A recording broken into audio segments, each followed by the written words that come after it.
Egypt में मौजूद pyramid of टेटी के बराबर से आर्कियोलॉजिस्ट को जमीन में खोदा गया एक ऐसा टनल मिला जिसको 3000 साल पहले मिट्टी और पत्थर डालकर बंद किया गया था। जब खुदाई करके इस टनल को और इस शाफ्ट को क्लियर किया गया तो इसके नीचे वो कुछ देखने को मिला जो पिछले 3000 सालों से किसी ने भी नहीं देखा था।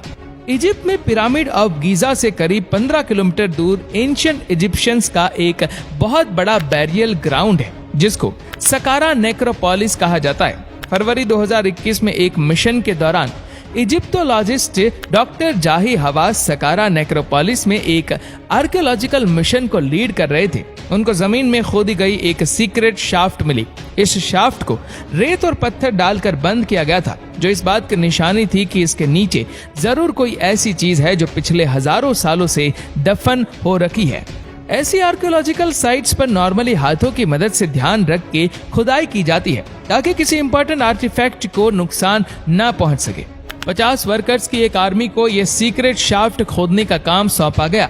ये शाफ्ट इतनी गहरी थी कि रोजाना इसमें से 6 टन वजनी मलबा निकाला जाता था। पूरे 18 हफ्तों की खुदाई के बाद 15 फीट जमीन के नीचे आर्कियोलॉजिकल टीम को यहाँ कुछ ऐसा मिला जो शायद उनकी एक्सपेक्टेशन से काफी ज्यादा था।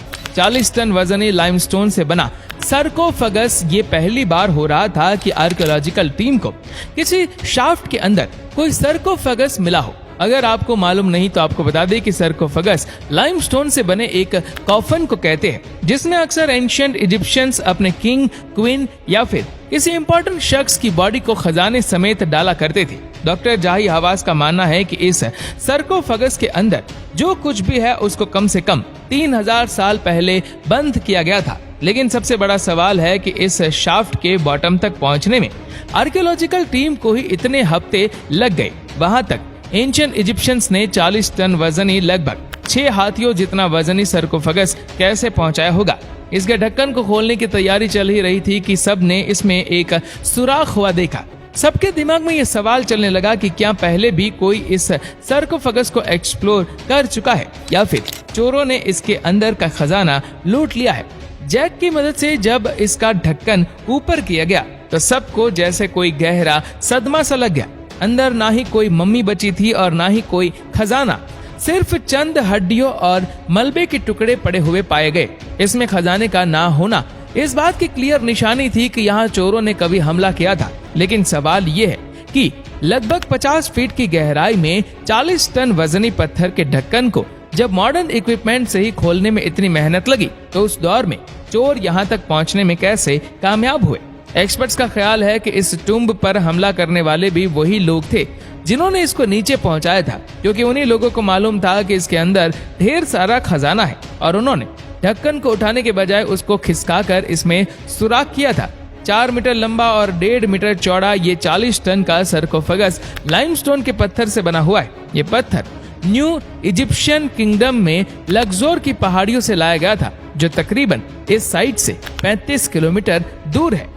डॉक्टर जाही हवास का मानना है कि इसके अंदर जिसको भी डाला गया था इसकी कोई निशानी तो नहीं मिली, लेकिन एक बात क्लियर है कि वो जो कोई भी था बहुत ही इम्पोर्टेंट पर्सन था। आर्कियोलॉजिस्ट को अब सिर्फ आखिरी मिस्ट्री सॉल्व करनी थी और वो ये थी कि आखिर इतने वजनी स्टोन ब्लॉक को इतनी गहराई तक कैसे लाया गया था। इसके लिए एक बार फिर से शाफ्ट को विजिट किया गया और इस बार कुछ नए इशारे भी मिले।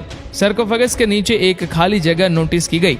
इस खाली जगह ने एक्सपर्ट्स को एक नई थ्योरी देने पर मजबूर कर दिया। उनका मानना है कि एंशिएंट इजिप्शियंस ऐसे भारी सरकोफगस को नीचे तक भेजने के लिए एक नहीं बल्कि 2 शाफ्ट्स खोदा करते थे। एक शाफ्ट में मिट्टी भरकर उसके ऊपर सरकोफगस को रख दिया करते थे।